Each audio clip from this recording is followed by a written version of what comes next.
밤과 새벽의 경계는 점점 짧아졌다. 하늘은 아직 어두웠지만 바람의 결이 달라졌다.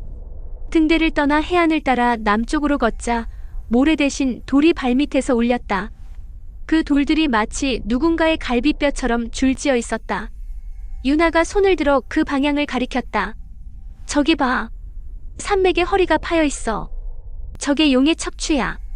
그녀가 말한 곳엔 거대한 협곡이 있었다. 산맥의 중앙이 길게 갈라져 있었고 그 틈에서 서늘한 증기가 피어오르고 있었다. 그 냄새는 피와 흙 그리고 오래된 금속 냄새가 섞인 기이한 향이었다. 마치 대지 그 자체가 아직도 숨을 쉬는 듯했다. 강소연이 그 협곡을 바라보며 중얼거렸다. 옛날 기록에 따르면 제국의 첫 왕이 바로 저기서 용의 척추를 봉인했다더군. 그곳을 중심으로 제국의 모든 도시들이 연결됐다고 했지. 이름을 가진 자들은 위로, 이름을 잃은 자들은 아래로. 그럼 지금 저 아래엔 수천의 이름이 묶여 있겠지. 나는 가만히 눈을 감았다. 가슴 안쪽의 숨이 미세하게 흔들렸다. 등 뒤에 도안이 조용히 말을 걸었다. 느껴지지? 그건 피맥이야. 이 땅의 생명줄. 용의 척추는 실제로는 거대한 수맥이었다. 강호의 기운을 잇는 땅의 혈이자 제국이 세워진 첫 번째 자리였다. 하지만 그 혈맥은 서기와 그림자 연맹이 수세기 동안 이용해왔다. 그들은 이름을 흘려보내고 그림자를 되감아 이 땅을 기록의 무덤으로 만들었다. 내가 다시 이곳을 찾은 건 그 길을 되돌리기 위해서였다. 지금 들어가면 돌아올 수 있을까? 유나의 목소리는 낮았지만 단단했다. 모르겠어. 내가 말했다. 하지만 가야 해. 누군가는 이 척추를 다시 펴야 하니까. 강소연은 대답 대신 검을 꺼냈다. 그럼 길을 연다. 내가 척추로 들어가면 나는 위에서 수맥을 봉한다. 그럼 유나는? 나는 목소리로 내 길을 붙잡을게. 위험해. 이제 와서. 그녀가 웃었고 그 웃음 속엔 두려움보다 결의가 컸다. 우리는 협곡의 입구에 섰다. 그 순간 대지 아래에서 낮은 울림이 시작됐다. 쿵, 쿵, 쿵. 마치 거대한 심장이 뛰는 듯한 소리였다. 산이 숨을 쉬었고 바람이 역류했다. 협곡의 중앙에 푸른 빗줄이 하나 피어올랐다. 그 빛은 하늘을 찌르듯 솟았다가 다시 땅으로 흘러내렸다. 그게 바로 용맥이었다. 나는 빗줄기에 손을 대었다. 피부가 닿는 순간 차가운 전류가 손끝을 타고 전신으로 퍼졌다. 그리고 눈앞이 뒤집혔다. 세상이 거꾸로 돌았다. 눈을 떴을 때 나는 다시 과거의 하늘 아래 서 있었다. 하늘은 붉었고 구름은 검게 부풀어 있었다. 내 앞엔 무너진 탑과 불타는 성문, 그리고 그 위에 선 한 남자. 붉은 옷을 입고 있었고 손엔 피 묻은 검이 들려 있었다. 그의 눈빛은 모든 생명을 베어낼 듯한 냉혹함. 천마. 전생의 나였다. 그 순간 수많은 기억이 한꺼번에 터져나왔다. 피로 물든 전쟁터, 산처럼 쌓인 시체, 그리고 그 한가운데서 웃고 있던 나. 세상을 구하겠다고 외치면서 결국 모든 것을 무너뜨린 자.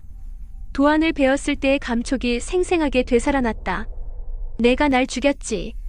하지만 그때 내 눈엔 공허만 있었어. 등 뒤에서 도안의 목소리가 울렸다.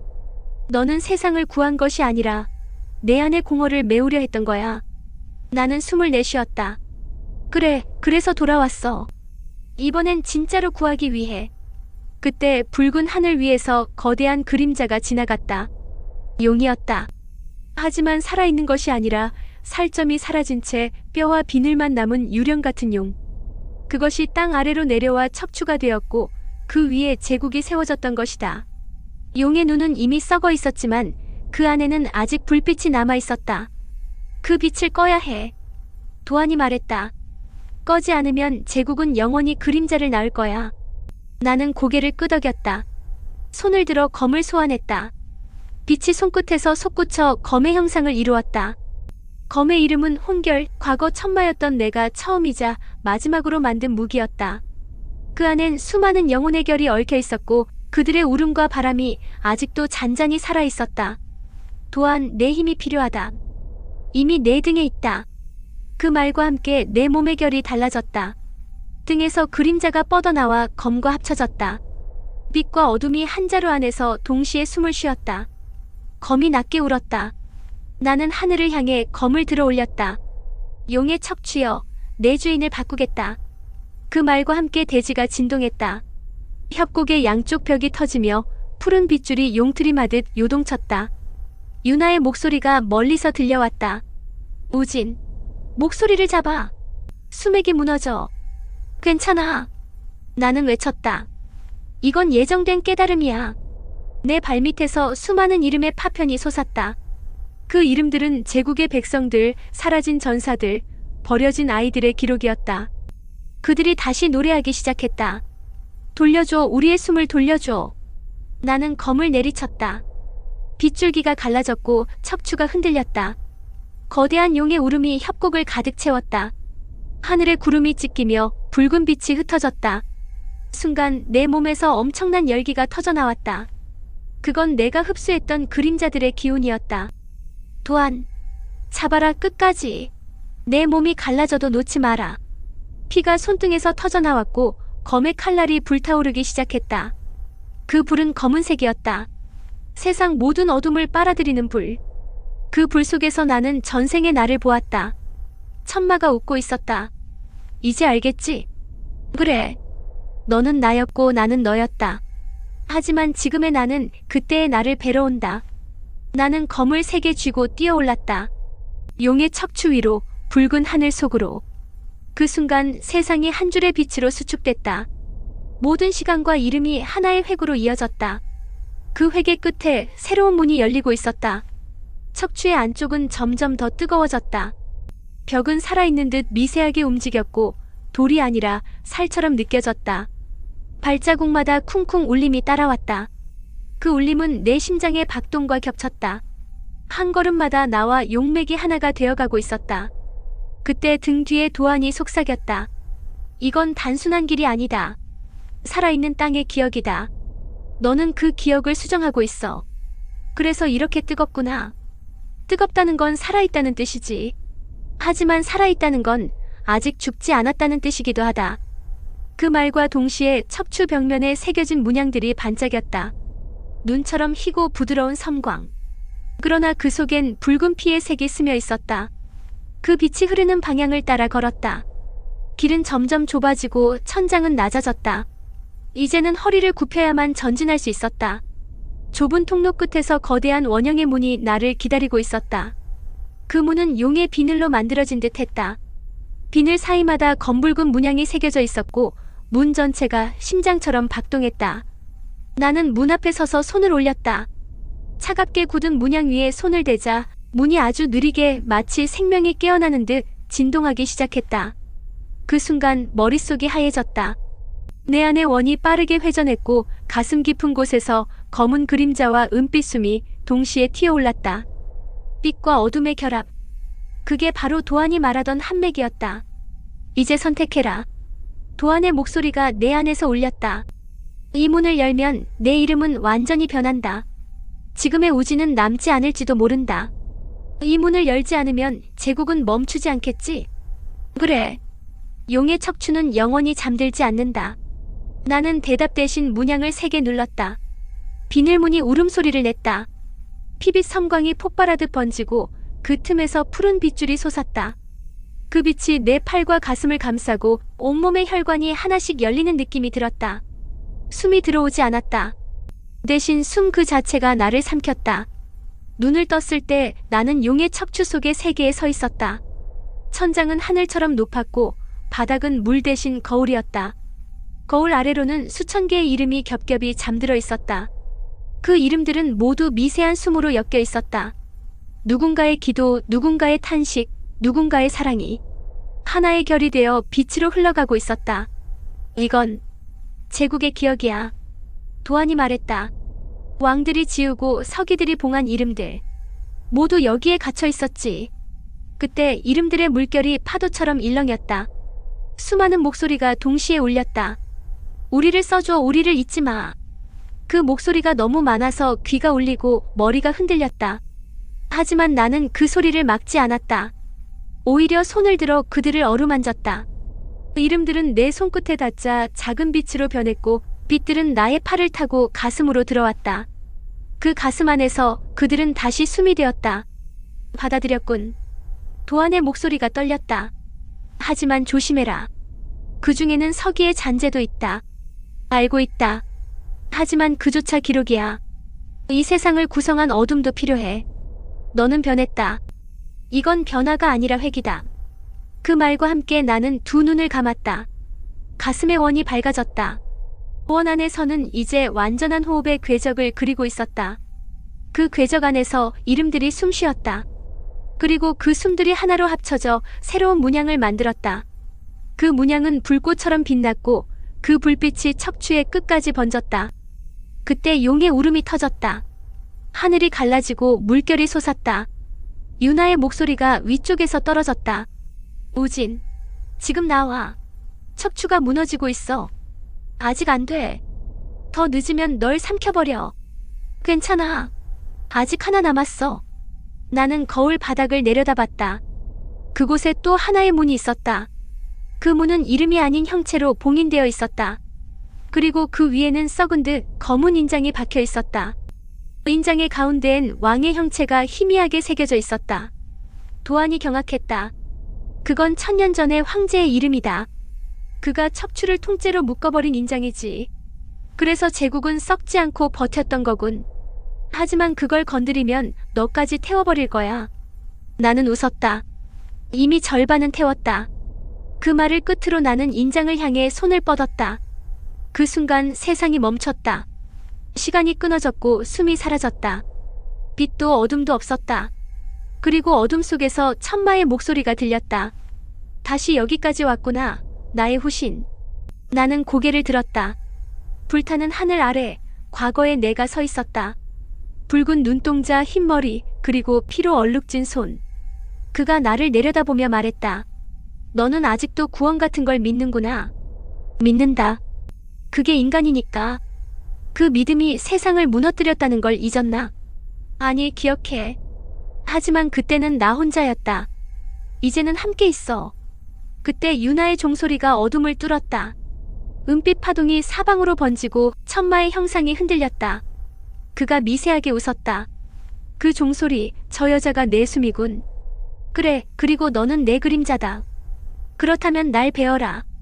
나는 주저하지 않았다. 검을 들어 천마의 가슴을 향해 내질렀다. 칼끝이 그의 심장을 뚫는 순간 불꽃이 폭발했다. 붉은 피와 푸른 숨이 동시에 터졌다. 그 빛이 용의 척추를 뒤흔들었다. 천장이 갈라지고 바닥이 솟구쳤다. 유나의 외침이 멀리서 울렸다. 우진. 나는 대답하지 않았다.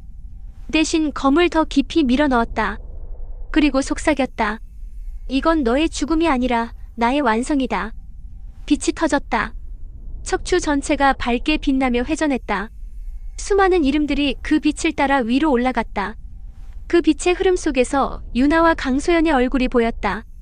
그들이 나를 부르고 있었다. 세상은 빛으로 물들고 있었다. 붉은 빛, 푸른 빛, 그리고 그 사이에서 숨쉬는 은빛의 결들이 겹겹이 흘렀다. 나는 천마의 몸 안으로 스며들며 그 빛의 중심에 있었다. 피와 숨이 합쳐지고 시간과 기억이 한 줄로 이어졌다. 천마의 심장은 나의 심장이 되었고 그의 고통은 나의 깨달음이 되었다. 이제야 완성되는구나. 그의 목소리가 내 안에서 속삭였다.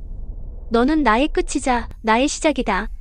아니, 나는 너의 반복이 아니라 너의 수정이야. 수정? 잘못된 길을 다시 쓰는 것. 그것이 회귀의 이유지. 그 순간 척추의 벽이 크게 울렸다. 푸른 용맥이 거꾸로 타올랐다. 빛은 위로 솟지 않고 아래로 내려왔다. 대지의 심장으로 향하는 영리였다. 강소연이 외쳤다. 지금 멈추면 모든 게 폭발한다. 유나의 종이 연달아 울렸다. 은빛 파동이 척추의 벽을 감싸며 갈라진 틈을 봉합했다. 나는 눈을 감고 손을 벌렸다. 숨이 하나의 문양으로 내 몸을 덮었다. 그 문양은 원과 선 그리고 점으로 이루어진 완전한 결이었다.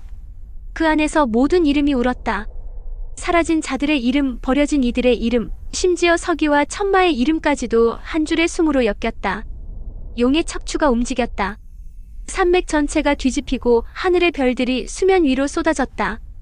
그 별빛은 이름이었다. 이름들이 하늘로 돌아가며 이 땅의 어둠을 지웠다. 우진. 유나가 외쳤다. 그녀는 빛의 가장자리에 서 있었다. 눈물인지 땀인지 모를 빗방울이 그녀의 얼굴을 타고 흘렀다. 그녀의 손에는 종이 들려 있었다. 그 종은 이미 부서져 있었지만 울림만은 여전히 남아 있었다. 그녀가 종을 흔들자 파동이 내 몸에 닿았다. 나는 그 울림을 잡아내어 심장에 새겼다. 숨의 법. 그건 천마가 평생 도달하지 못했던 법이었고 내가 이 시대에서 완성해야 할 마지막 결이었다. 내가 눈을 떴을 때 천마의 형체는 이미 빛으로 흩어지고 있었다. 그의 마지막 목소리가 귓가에 남았다. 잘 썼다. 이번엔 그 끝을 보아라. 그 말과 함께 그는 사라졌다. 그 자리에 검은 비늘 하나가 남았다. 나는 그 비늘을 주워 손바닥 위에 올려놓았다. 비늘의 표면엔 눈에 보이지 않는 글자가 새겨져 있었다. 빛의 각도에 따라 글자는 숨이 되었다가 이름으로 바뀌었다. 그때 대지 아래에서 새로운 울음이 들려왔다. 그것은 용의 울음이 아니라 땅의 울음이었다. 척추 전체가 다시 살아났다. 그 울음은 파도처럼 번졌고 제국 전역의 땅이 미세하게 진동했다. 산의 혈이 열리고 강의 물길이 되살아났다. 한때 이름을 잃은 자들이 눈을 떴다. 그들의 몸에서 잊힌 언어가 피처럼 흘러나왔다. 그 언어는 모두 같은 문장으로 모였다. 돌아왔다. 나는 웃음을 삼켰다. 이건 회귀가 아니라 회복이었다. 사람들이 자신을 다시 부르고 이름이 다시 세상을 잇는 순간이었다. 하지만 평화는 잠시였다. 천정 위로 그림자가 드리워졌다. 서기의 마지막 조각이었다. 그는 완전히 사라지지 않았다. 그의 형체는 연기처럼 흐릿했지만 그 목소리는 여전히 차가웠다. 너는 이름을 되살렸지만 그 안에 있는 망각을 없애지 못했다. 망각은 필요하다. 내가 답했다. 기억만으로는 인간이 살아남을 수 없으니까. 그 말은 너 역시 인간이라는 뜻이겠지. 그래. 천마로 태어나 인간으로 끝나는 것. 그것이 내가 택한 길이다. 그 순간 서기의 그림자가 용의 척추를 휘감았다. 그는 마지막으로 빛을 삼키려 했다. 하지만 유나가 종을 높이 들었다. 이건 내가 닫은 문이 아니야. 우리가 연숨의 길이야. 그녀의 외침과 함께 종의 마지막 파편이 터졌다. 그 파동은 서기를 삼키며 은빛 빗줄기로 바뀌었다. 서기의 형체는 허공에서 부서졌고 그가 남긴 마지막 단어는 기록이었다. 모든 게 멈췄다. 빛도 소리도 심지어 바람도. 그 고요 속에서 나는 천천히 눈을 감았다. 척추가 더 이상 떨리지 않았다. 용의 울음도 멈췄다. 남은 것은 숨뿐이었다. 나는 천천히 무릎을 꿇었다. 가슴 안에서 새하얀 숨결이 피어올랐다. 그 숨이 내 손끝으로 옮겨갔고 그 손끝에서 세 줄의 빛이 뻗어나왔다. 하나는 하늘로, 하나는 땅으로, 하나는 사람들에게로. 그 세 줄이 서로 맞닿는 순간 세상이 처음의 색으로 돌아갔다. 유나와 강소연이 내 곁에 다가왔다. 그들의 얼굴에는 눈물과 미소가 함께 있었다. 유나가 조용히 속삭였다. 이제 끝났지? 나는 고개를 저었다. 끝이 아니라 시작이야. 무엇의 시작? 이름 없는 자들이 자신을 다시 부르는 세상. 숨이 이름이 되는 세상. 강소연이 검을 거두며 말했다. 그럼 이건 우리가 만든 세상인가? 아니. 나는 미소 지었다. 이건 우리가 되찾은 세상이지. 하늘이 열렸다. 구름 사이로 새벽빛이 스며들었다. 그 빛은 은색과 금색이 섞여 있었다. 유나가 두 손을 모으고 속삭였다. 입이 숨의 빛이야. 나는 그 빛을 바라보며 말했다. 그래. 그리고 그 빛은 앞으로 수천 년 동안 잊히지 않겠지. 멀리서 들려오는 파도 소리가 척추의 맥박처럼 잔잔했다.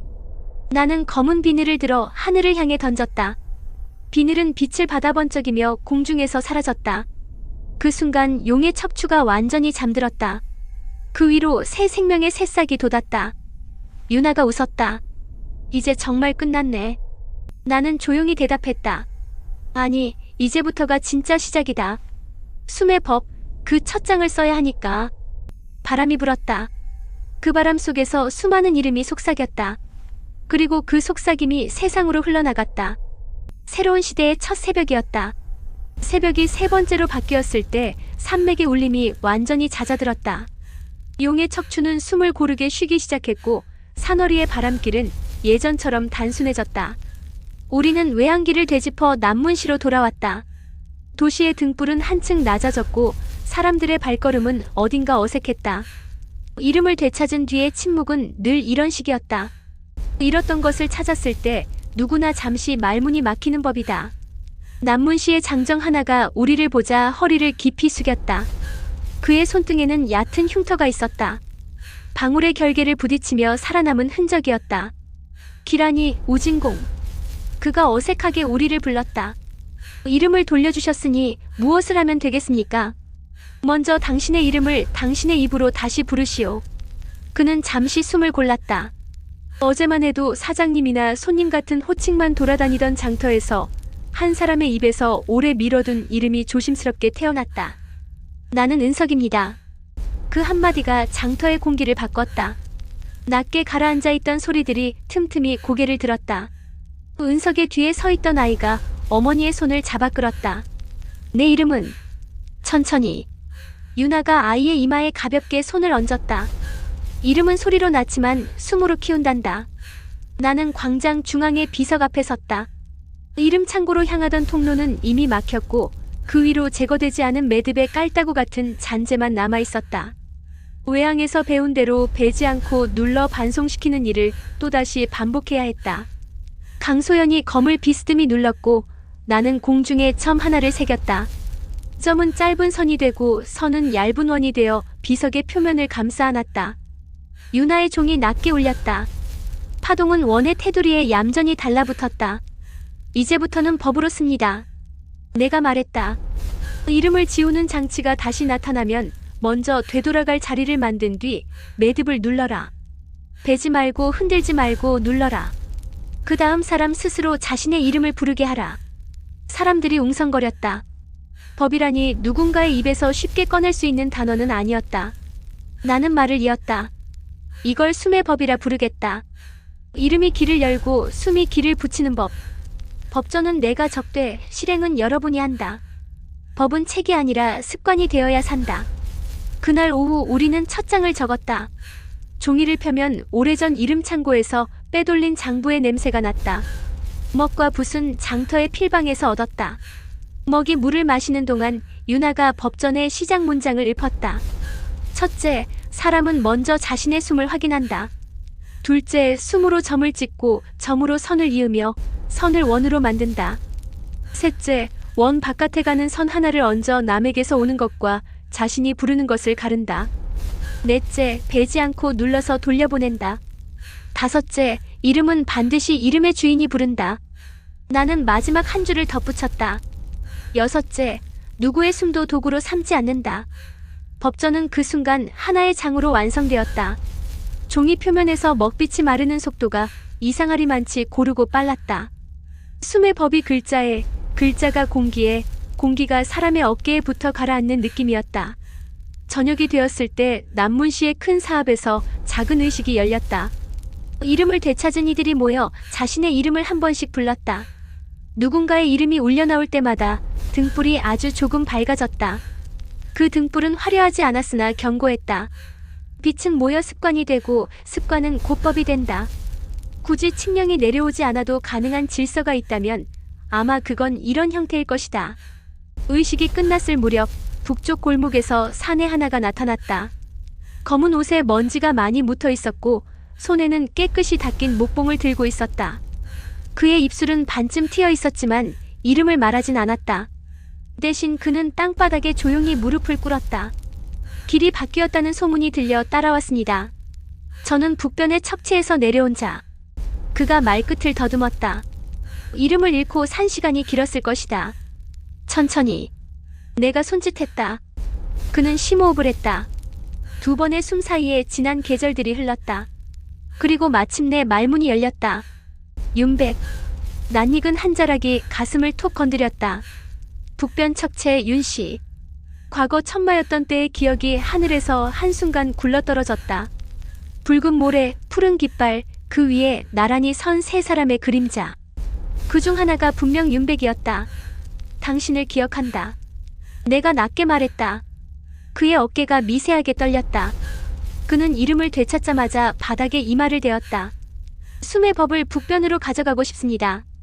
거긴 아직 그림자의 세금이 미만합니다. 이름마다 통행이 붙고 통행마다 목숨이 깎입니다. 유나가 나와 강소연을 번갈아 보았다. 첫 파견을 북변으로. 그래야겠지. 강소연이 짧게 말했다. 용의 척추가 잠들었다 한들 왕도는 손을 놓지 않아. 세법이 자리를 잡기 전에 늦게 닿으면 다시 되감기들이 기승을 부릴 거다. 그 말에 장터의 사람들 눈빛이 움찔했다. 왕도. 제국의 심장. 여전히 살아있는 옛 이름의 본부. 그곳에서는 숨의 법이라는 말만으로도 반역이 될 터였다. 밤이 깊자 장터 사람들은 하나둘 집으로 돌아갔다. 우리는 사업의 안채에 잠시 몸을 누였다. 조용한 바람이 죽 내렸다. 100일의 전투가 끝난 다음날 같은 공백이었다. 유나가 등불을 올렸다. 소박한 방안이 은은하게 밝아졌다. 오진. 그녀가 나를 불렀다. 이제 내 이름은 예전과 다르게 울렸다. 그 안에는 그녀의 호흡이 섞여 있었다. 나는 그 소리가 좋았다. 내가 오늘 덧붙인 6째 조항. 그녀가 조심스럽게 물었다. 누구의 숨도 도구로 삼지 않는다. 그건 나 때문이야. 내가 아니더라도 적었을 것이다. 나는 고개를 저었다가 잠시 망설인 뒤 말을 보탰다.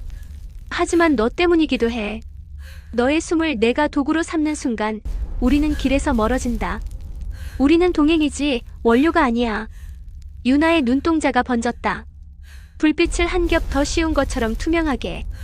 그녀가 내 손등 위에 손을 올렸다. 그럼 나도 한 줄 적을래. 그녀가 웃었다. 7째, 서로의 숨을 지킨다. 좋다. 나는 미소를 지었다. 법이 법다워지는 건 수식이 늘어서가 아니라 누군가의 삶과 닿을 때다. 밤중에 절반이 지났을 때 바깥에서 누군가 문을 두드렸다. 은석이었다. 그는 다급히 숨을 골랐다. 북문 보초가 이상한 걸 봤답니다. 왕도의 인장이 찍힌 정갈봉화는 아니고 봉쇄랍니다. 낮고 빠르게 날아드는 종이새. 우리는 동시에 자리에서 일어났다. 봉쇄는 오래된 조정의 기밀 전달 수단이었다. 남문시 같은 변방까지 봉쇄가 내려온다는 건 왕도가 남문시의 움직임을 이미 보고 있다는 뜻이었다. 나는 은석에게 물었다. 어디 있지? 북문 초소에 아직 봉인을 풀지 않고 있습니다. 초소의 등불 아래 종이로 접은 새가 실제 새처럼 깃을 떨었다. 등줄기에는 얇은 납봉이 붙어 있어 불을 대면 글자가 드러날 형식이었다. 나는 불을 아주 조그맣게 붙였다. 불꽃이 봉쇄의 등줄기를 가볍게 핥았다. 검은 글줄이 떠올랐다. 남문시의 세법을 왕도는 알고 있다. 숨을 법이라 일컫는 너희의 결이 제국의 질서를 흐리는지 시험한다. 열나흘 뒤 북변 척체의 재단에서 이름의 공선이 열린다. 너희의 법을 올려라. 이름의 공선에서 인정받는다면 왕도의 매듭들이 자신을 스스로 풀리게 될 것이다. 단 패하면 너희의 숨은 제국의 장부로 들어갈 것이다. 강소연이 글을 다 읽고 짧게 휘파람을 불었다. 공선이라. 왕도가 이렇게 빠르게 공개 시험을 여는 건 흔치 않지. 그만큼 급하다는 뜻이다. 그리고 자신 있다는 뜻이기도 해. 유나가 말했다. 이름의 공선은 표면상 공정하지만 내부의 박자와 규칙은 왕도의 심장 박자에 맞춰져 있어. 우리가 그 박자를 모르면 법은 종이장처럼 찢어져. 나는 봉쇄를 접어 다시 봉인했다. 불을 끄자 종이새는 고요해졌다. 열나흘. 준비할 시간이 없는 건 아니지만 넉넉하다고도 말할 수 없었다. 가자. 내가 말했다. 북변으로. 윤백이 우리를 안내할 것이다. 윤백이 놀란 눈을 했다. 그리고 곧 고개를 깊이 숙였다. 재단까지 길은 양호하지만 밤마다 되감기 때가 수로에서 올라옵니다. 법전의 조항을 연습할 시간이 필요하겠지요. 장터의 사람들 중 12만 뽑아라. 내가 은석을 보았다. 숨을 길게 들이켜고 천천히 내쉴 줄 아는 이들로. 숫자 12은 박자를 안정시킨다. 유나가 짧게 고개를 끄덕였다. 12이면 내 종의 파동을 분산시켜도 흔들리지 않아. 다만 나는 이번엔 종을 깨지 않을 거야. 그녀가 단호히 말했다. 내 목소리를 잃지 않기 위해서가 아니라 우리 모두의 숨이 충분하다는 걸 세상에 보여주려고. 우리는 새벽 전에 떠났다. 남문시의 등불은 뒤로 멀어졌고 길은 내륙의 건조한 바람으로 바뀌었다. 길 위에서 12명의 박자가 하나로 붙었다. 처음에는 각자 다르게 흔들리던 보폭이 점차 맞아떨어졌다. 법전의 첫 장이 사람의 다리와 폐 속에서 살아 움직이는 느낌이었다. 사흘째 되는 날 북변의 첫 척체가 수평선처럼 모습을 드러냈다. 흐린 돌담과 풍화된 깃발, 그리고 바람이 건드릴 때마다 눌린 듯 떨리는 쇳소리. 윤백이 손을 들어 멈추라고 신호했다. 여기서부터는 눈이 많습니다. 왕도의 초시들이 상주에 있어요. 그들은 숨 대신 그림자를 봐요. 빛의 양 그림자의 길이 박자의 변동을 재서 불운을 적발하죠. 나는 고개를 끄덕였다. 그럼 우리도 그들의 방식을 본뜰 필요가 있겠네. 본뜬다고? 강소연이 한쪽 눈썹을 올렸다. 그래. 우리도 불운의 그림자를 본다. 숨의 법이 이름을 살리기 위한 법이라면 그 법에 적은 늘법의 그림자를 흉내낸다. 미리 찾아 눌러 반송시키면 된다. 그날 밤 척체 아래 수로에서 첫 되감기 때가 올라왔다. 물은 흐르지 않고 고였다. 고인 물 표면에 잔 글씨가 잔설처럼 떠 있었다. 누군가의 금지, 누군가의 명령, 누군가의 사유. 이름이 아닌 관청의 문장들이 검은 먹처럼 물 위를 덮고 있었다. 12의 사람은 동시에 숨을 들이켰다. 유나의 손이 공중에서 얇은 원을 그렸다. 나는 그 원 바깥에 한 줄을 얹었다. 강소연의 검끝이 매듭의 등줄기를 눌렀다. 물이 낮게 한번 울고 글자들이 거품처럼 꺼졌다. 고인물은 다시 길을 찾았다. 한 번 더. 내가 말했다. 되감기는 한 번을 이기면 두 번을 서두른다. 두 번째 때는 첫 번째보다 얇았지만 더 빠르게 올라왔다. 이번에는 원의 지름을 줄였다. 압력이 집중되자 매듭은 떠오르기도 전에 몸을 낮췄다. 그 낮아진 틈으로 되돌아갈 자리가 스스로 길을 냈다. 물결이 뒤로 물러났다. 새벽녘 척체의 종이 저기에서 울렸다. 왕도의 초시가 순찰을 돌기 시작한 신호였다. 그들이 등불을 높여 비췄을 때 수로는 이미 맑았다. 초시는 의심스러운 듯 한참을 내려다보다가 별다른 기록을 남기지 못한 채 돌아섰다. 윤백이 미소를 삼켰다. 법이 움직이네요. 아직은 첫 장뿐. 내가 말했다. 둘째 장은 공선에서 쓴다. 그 말과 동시에 하늘에서 희미한 금빛이 한 올 내려왔다. 먼 산 허리에서 반짝이며 사라진 그 빛은 왕도의 인장이었다. 시험은 이미 시작된 셈이었다. 유나가 고개를 돌려 나를 보았다. 눈빛이 끝내 흔들리지 않았다. 열나흘 뒤 제단에서. 그래. 나는 그녀의 손을 가볍게 잡았다. 강호의 냉기 속에서도 그 손엔 여전히 낮은 온기가 있었다. 그 온기가 손등에서 팔, 어깨, 가슴으로 옮겨 붙었다. 법은 이렇게도 전파된다. 종이와 먹이 아니라 손과 숨으로. 밤바람이 척체의 깃발을 스쳤다. 나는 하늘의 빈 곳을 바라보았다. 별과 별 사이, 이름과 이름 사이, 숨과 숨 사이에 아직 글자 없는 공간이 넓게 열려 있었다. 그 빈 곳에 우리가 첫 줄을 쓸 것이다. 승부의 장이 가까워지고 있었다. 그리고 그 장은 평생을 회귀해도 한 번 쓰기 어려운 문장을 요구할 것이다. 북변의 하늘은 낮에도 어두웠다. 태양이 뜨지 않는 이유는 구름 때문이 아니라 왕도의 장막이 덮여 있었기 때문이다. 그 장막은 마치 천막처럼 하늘과 땅을 잇고 있었고 그 안쪽에서 흩날리는 빛의 가루는 수많은 이름들의 잔재였다. 이름의 공선이 열릴 제단은 그 장막의 정중앙 산맥의 폐허 위에 세워져 있었다. 제단은 돌로 쌓은 13층 구조였다. 매 층마다 다른 왕의 문장이 새겨져 있었고 각 문장 사이엔 얇은 실선이 있었다. 그 선은 단순한 장식이 아니라 법의 결이었다. 이름을 새기거나 숨을 지우는 법들이 오랜 세월 동안 겹겹이 포개져 만들어진 흔적이었다. 우리가 도착했을 때 왕도의 초시들이 이미 제단 주변을 장악하고 있었다. 검은 옷에 은색의 줄무늬.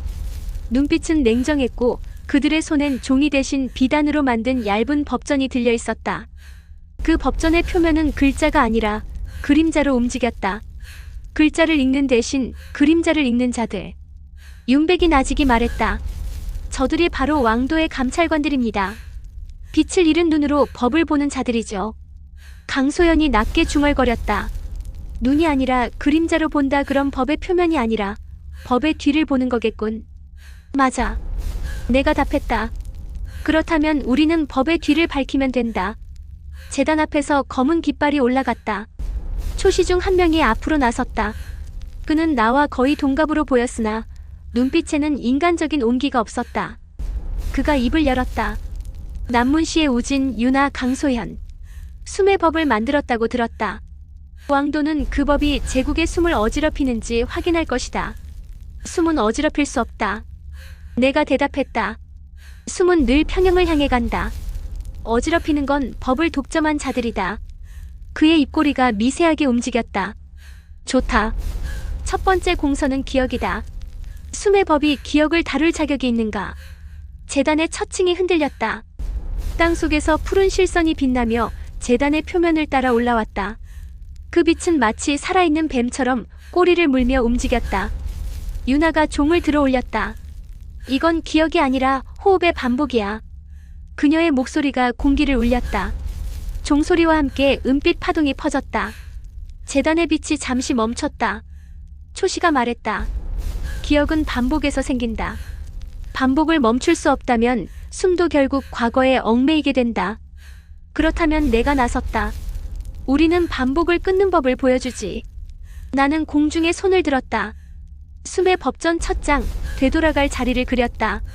손끝에서 얇은 선이 공중에 그려지고 그 선의 끝에서 점 하나가 반짝였다. 그 점을 누르자 공기 속에서 수많은 이름이 터져나왔다. 잊힌 이름, 가려진 이름, 지워진 이름들. 그 이름들이 허공에 떠오르자 유나가 다시 종을 울렸다. 이름은 사라지지 않아. 다만 길을 잃었을 뿐. 종소리와 함께 이름들이 서서히 내려앉았다. 강소연의 검이 공중을 가르며 그 이름들 사이를 가볍게 스쳤다. 배지는 검이었다. 그러나 아무것도 배지 않았다. 그 대신 공중에 얇은 원이 생겼다. 그 원 안에서 이름들은 서로 엉키지 않고 흩어졌다. 초시의 눈빛이 흔들렸다. 기억을 끊었나? 아니. 내가 대답했다. 기억을 되돌려준 거다. 법이 해야 할 일은 봉인이 아니라 해방이다. 그의 입술이 굳었다. 재단의 첫 층의 빛이 사라졌다. 좋다. 그는 짧게 말했다. 첫 번째 공선 통과. 그러나 재단은 곧 두 번째 빛을 켰다. 이번엔 붉은 선이었다. 그 선은 피처럼 끈적였고 공기 중에 금속 냄새가 섞여 있었다. 초시가 말했다. 두 번째 공선은 거래다. 숨은 거래될 수 없는가? 윤백이 낮게 외쳤다. 왕도는 이름을 팔아 새를 얻었지. 이제 숨을 팔겠다는 거야. 나는 고개를 끄덕였다. 거래는 질서의 그림자야. 그림자를 통제하려면 빛이 있어야 한다. 그걸 보여주지. 나는 허공에 또 하나의 원을 그렸다. 이번엔 두 개의 원이 겹쳤다. 하나는 숨, 하나는 이름. 두 원이 겹치는 지점이 바로 인간이었다. 그 중심을 손끝으로 눌렀다. 빛이 튀었다. 유나가 종을 울렸다. 강소연이 검을 눌렀다. 세 사람의 박자가 완벽히 일치했다. 그 순간 재단 위로 금빛 파동이 번졌다. 피빛거래선이 그 빛에 닿자 서서히 사라졌다. 거래의 법이 숨의 법 앞에서 녹아내렸다. 두 번째 공선 통과. 초시의 목소리가 점점 낮아졌다. 그러나 그의 눈빛은 여전히 차가웠다. 그가 손을 들자 재단의 세 번째 층이 열렸다. 이번엔 검은 빛이었다. 세 번째 공선은 사람이다. 법이 사람을 지배할 것인가? 사람이 법을 지배할 것인가? 그 말에 장내가 고요해졌다. 유나의 손이 가늘게 떨렸다. 그녀의 종이 흔들렸다. 나는 그녀의 손을 잡았다. 이건 우리가 함께 써야 할 조항이야. 어떻게? 법을 쓴 자가 아니라 법을 믿는 자가 중심이 되어야 해. 나는 숨을 깊게 들이켰다. 그 숨은 용의 척추에서 배운 되감기의 숨이었다. 숨을 들이마시자 재단의 공기가 함께 흘렀다. 모든 초시들이 순간적으로 몸을 굳혔다. 그들은 법의 그림자를 읽을 줄 알았지만 숨의 결은 읽지 못했다. 나는 그 틈을 파고들었다. 숨의 결이 재단의 표면에 닿는 순간 검은 빛이 하얗게 바뀌었다. 그 속에서 사람들의 얼굴이 떠올랐다. 남문시의 은석, 아익, 윤백, 이름을 되찾은 자들. 그들이 동시에 숨을 내쉬었다. 그 숨이 하나로 모여 재단 위를 감쌌다. 유나가 종을 울렸다. 숨이 곧 법이다. 법은 사람의 숨에서 태어나야 한다. 종소리가 재단의 천정으로 퍼졌다. 초시가 잠시 눈을 감았다. 그의 눈가에 미세하게 주름이 잡혔다. 세 번째 공선 통과. 그 순간 제단이 전체적으로 울렸다. 13층 중 3층이 빛을 잃었다. 남은 10층의 빛이 서로 얽히며 천정으로 기어올랐다. 초시의 눈빛이 바뀌었다. 그의 표정엔 더 이상 냉기가 없었다. 대신 묘한 경애가 스쳤다. 그가 말했다. 남문시의 숨의 법, 진실하도다. 그러나 왕도는 아직 끝을 보지 않았다. 마지막 공선은 이름 없는 자다. 이름 없는 자에게 법이 닿을 수 있는가? 유나가 숨을 삼켰다. 그건... 나는 고개를 들었다. 그 시험은 우리가 아니라 이 세상이 치를 것이다. 초시는 잠시 침묵하더니 천천히 고개를 끄덕였다. 좋다. 내일 해가 뜨면 마지막 공선을 연다. 그가 돌아섰다. 초시들이 줄지어 제단 아래로 사라졌다. 제단 주위엔 잠시 고요가 찾아왔다. 유나가 나를 보았다. 우진, 내 손. 손바닥을 보니 붉은 줄 하나가 그어져 있었다. 숨의 결이 내 살을 지나가며 남긴 흔적이었다. 그녀가 손을 잡았다. 아파? 조금. 그래도 괜찮아? 괜찮아. 법은 피로 써야 오래간다. 그럼 내 피도 섞어줘. 그녀의 말에 나는 미소 지었다. 이미 섞였어. 내 숨이 내 피보다 깊이 들어와 있으니까. 유나는 아무 말도 하지 않았다. 그녀는 종을 가만히 내려놓고 내 어깨에 머리를 기댔다. 우리는 제단 아래의 긴 그림자 속에 앉아 있었다. 바람은 차가웠지만 두 사람의 숨이 맞닿는 자리만큼은 따뜻했다. 법은 이제 책이 아니라 사람의 사이에 있었다. 그것이 바로 우리가 만든 세상의 첫 문장이었다. 밤을 새우는 동안 제단은 열을 식히지 않았다. 바람이 분명 차가운데 13층의 돌들은 마치 피가 도는 살처럼 온기를 품었다. 왕도의 장막은 낮아졌고 장막 아래 떨어지는 빛의 가루는 점점 느렸다. 고요는 불길했다. 고요는 언제나 거대한 움직임의 예고였다. 해가 떠오르기 직전 초시들이 돌아왔다. 검은 옷의 선이 제단을 감싸고 맨 앞에 사내가 황금끈으로 묶은 봉낭을 들고 섰다. 그의 뒤에는 가면을 쓴 무리 넷이 서 있었다. 가면에는 눈, 코, 입 대신 3개의 점만이 찍혔다. 점은 이름의 자리를 뜻했다. 빈자리들이 제발로 걸어온 셈이었다. 마지막 공선. 초시가 봉낭을 들어 보였다. 이 안에는 이름 없는 자들의 흙이 들어있다. 왕도에서, 국경에서, 그리고 역참 사이에서 쓰러진 자들의 자국. 너희의 법이 그들에게 닿을 수 있다면 법은 살아있다. 그는 짧게 말을 끊더니 덧붙였다.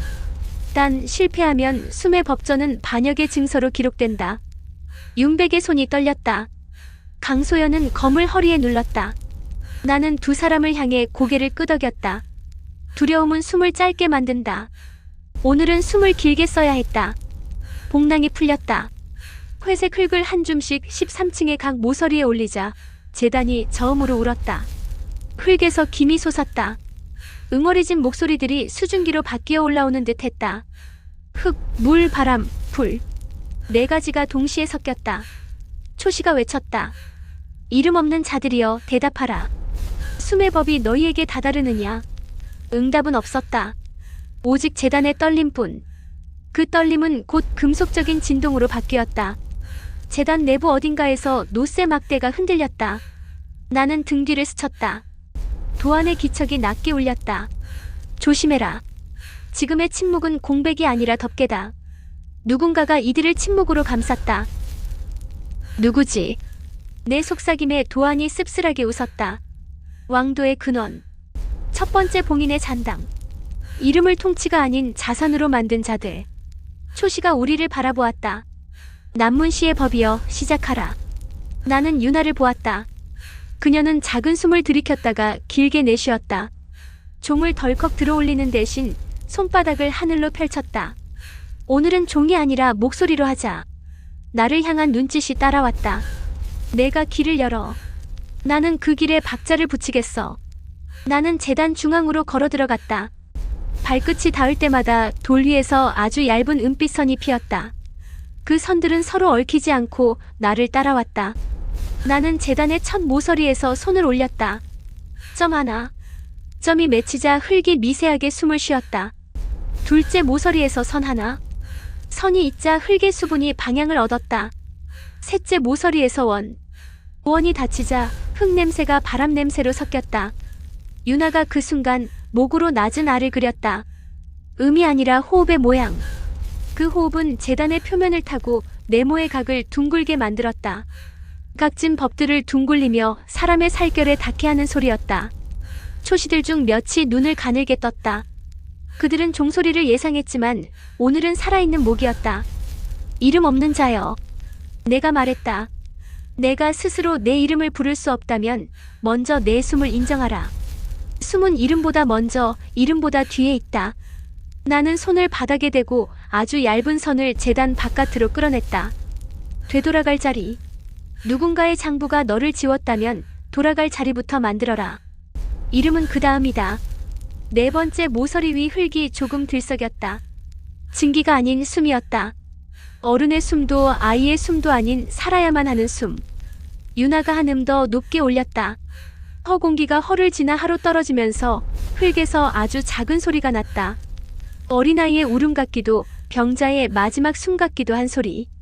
초시의 얼굴이 처음으로 흔들렸다. 계속. 초시가 이마를 스쳤다. 그의 관자놀이에 작은 떨림. 나는 재단의 중심을 향해 내 가닥의 선을 모았다. 선과 선 사이에 빈칸을 두었다. 법의 빈칸. 이름 없는 자들이 자신의 무늬를 새길 수 있는 여백이었다. 강소연이 그 빈칸의 가장자리에 칼등을 가만히 눌렀다. 베지 않고 흔들지 않고 눌렀다. 빈칸은 도망치지 않았다. 담담히 제자리에서 길이 되었다. 조와 초시의 숨이 아주 낮게 새었다. 그러나 그때 재단 아래에서 금빛 불꽃이 치솟았다. 7층과 9층 사이의 틈에서 문양 하나가 치고 올라왔다. 왕도의 비밀 인장이었다. 그것은 붓으로 써도 칼로 새겨도 나오지 않는 형상의 글자. 군의 형태가 맞닿아 말린 반쯤 찢긴 표식. 그 표식이 우리의 선에 달라붙어 불길처럼 번졌다. 장막 너머에서 낮은 웃음이 흘렀다. 오래 기다렸다. 장막이 갈라지고 검은 수의 차림의 노인이 나타났다. 초시들도 그에게 고개를 숙였다. 그는 황제의 법을 씌우던 옛 도관장이었다. 이름을 고치고 길을 뒤집던 자, 백령. 왕도의 법서들을 그림자책으로 바꾸었던 자였다. 숨의 법이라. 그의 목소리는 마른 종이처럼 바스락거렸다. 이름 없는 자들의 숨을 내가 쓸 수 있다고 믿는가? 나는 그들의 숨을 쓴다가 아니다. 내가 고개를 저었다. 그들이 스스로 쓰게 한다. 그래. 백령은 지팡이를 들어 재단의 내 모서리를 차례로 짚었다. 우리가 그어둔 선들이 한 번에 흔들렸다. 여백은 혼란을 낳는다. 혼란은 반란을 낳는다. 반란은 피를 낳는다. 법은 여백을 두지 않는다. 유나가 한 걸음 나섰다. 법이 여백을 두지 않는 순간 사람은 사라져요. 사람의 체온이 빠져나간 문장은 오래가지 못합니다. 그녀가 숨을 길게 뽑아 올렸다. 목소리는 떨리지 않았다. 숨의 법전, 둘째 장 여백의 규정. 여백은 방종이 아니라 선택의 자리. 선택은 책임을 낳고 책임은 길을 잇는다. 백령의 눈동자가 움직였다. 책임? 이름 없는 자에게 책임을 말한다고? 네. 유나가 고개를 끄덕였다. 이름을 잃은 자에게도 책임은 있어요. 하지만 책임을 지울 자리를 먼저 만들어야죠. 그 자리는 권력의 장부가 아니라 몸의 박자에서 시작됩니다. 그녀가 종을 들지 않고 두 손을 맞댔다. 손과 손 사이에 아주 얇은 공기막이 생겼다. 공기막이 흔들리며 빛을 부르고 빛이 다시 공기를 다독였다. 그녀의 목소리가 공기를 타고 퍼졌다. 허하흐. 새 음이 재단과 장막 사이에 알맞은 간격으로 박혔다. 우리의 선들이 그 간격에 맞춰 다시 정렬했다. 빈칸이 달아나지 않고 오히려 더 선명해졌다. 백령의 지팡이가 다시 든다. 이번에는 중앙. 그의 지팡이가 내려오기 직전 강소연이 칼집째 칼을 끌어올려 지팡이 끝을 받았다. 쇳소리가 짧게 날카롭게 울렸다. 칼날이 아니라 칼등. 우리 세 사람의 법 빼지 않고 흔들지 않고 눌러 되돌리는 방식이 정확히 그 순간에 겹쳤다. 무력으로 법을 막겠다는 것이냐? 백령의 비웃음. 아니요. 내가 대답했다. 무력의 뒤에 숨은 법을 가리키는 겁니다. 나는 제단의 한가운데 우리가 비워둔 칸의 가장 깊은 모서리에 손을 넣었고 아주 작은 돌조각을 꺼냈다. 회색 돌에는 가로로 긋다 멈춘 획 하나가 새겨져 있었다. 이건 당신들이 숨겨둔 장부의 첫 획이지요.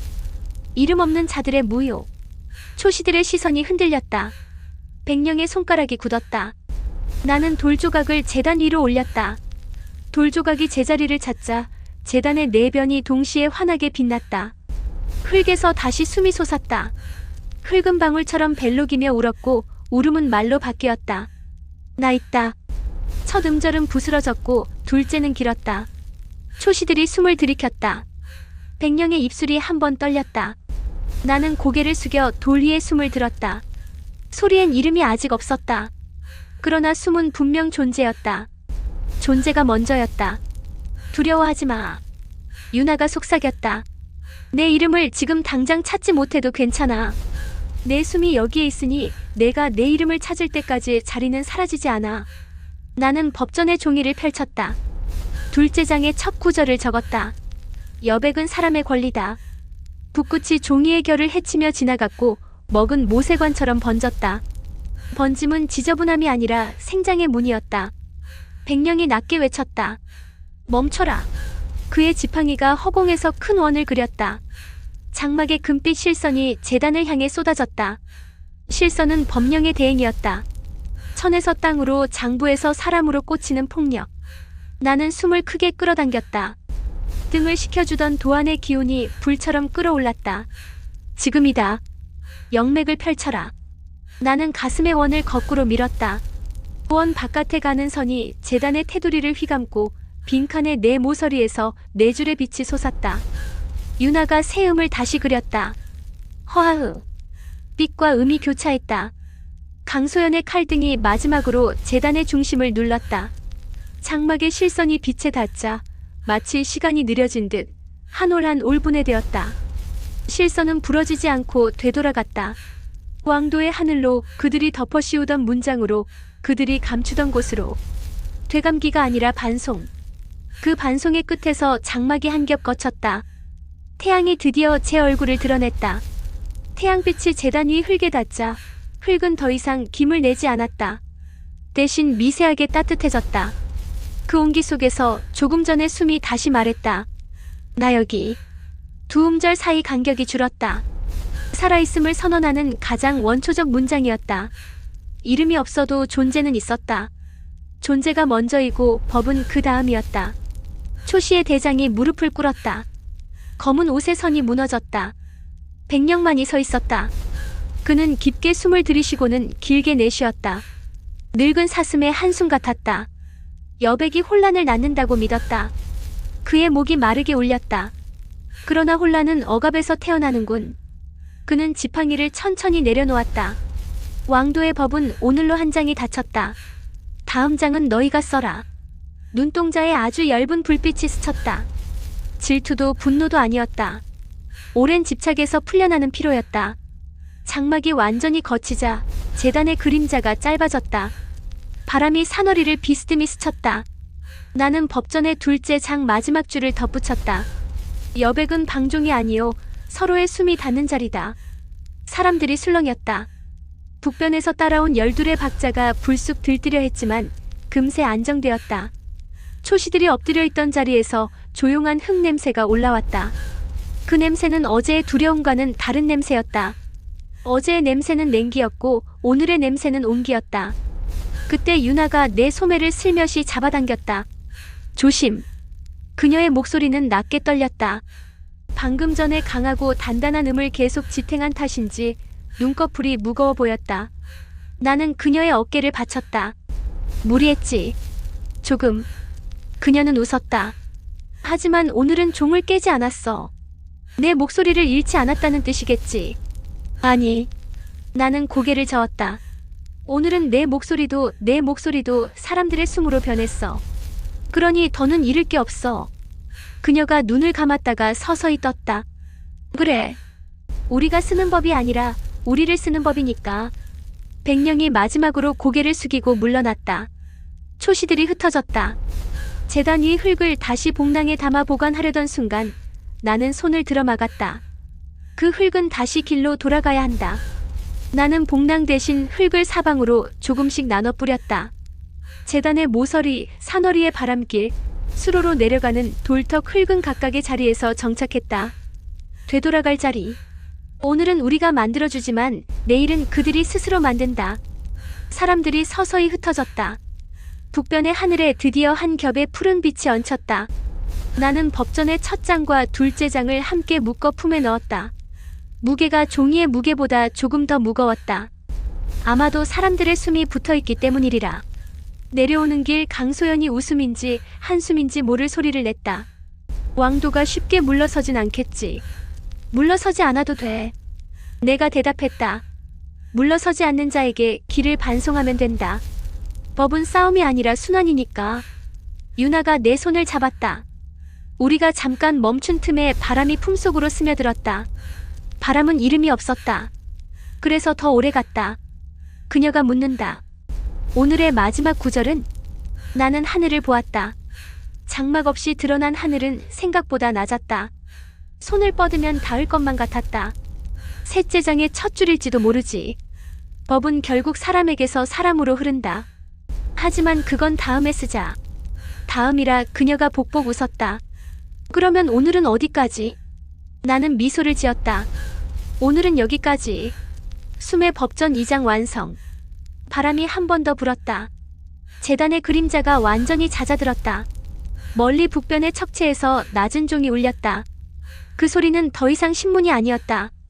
환영이었고 환호였고 환기였다. 우리는 그 소리 사이로 걸어 내려갔다. 발끝에 모래가 묻고 부서진 문장의 가루가 조용히 사라졌다. 남은 것은 서로의 숨뿐이었다.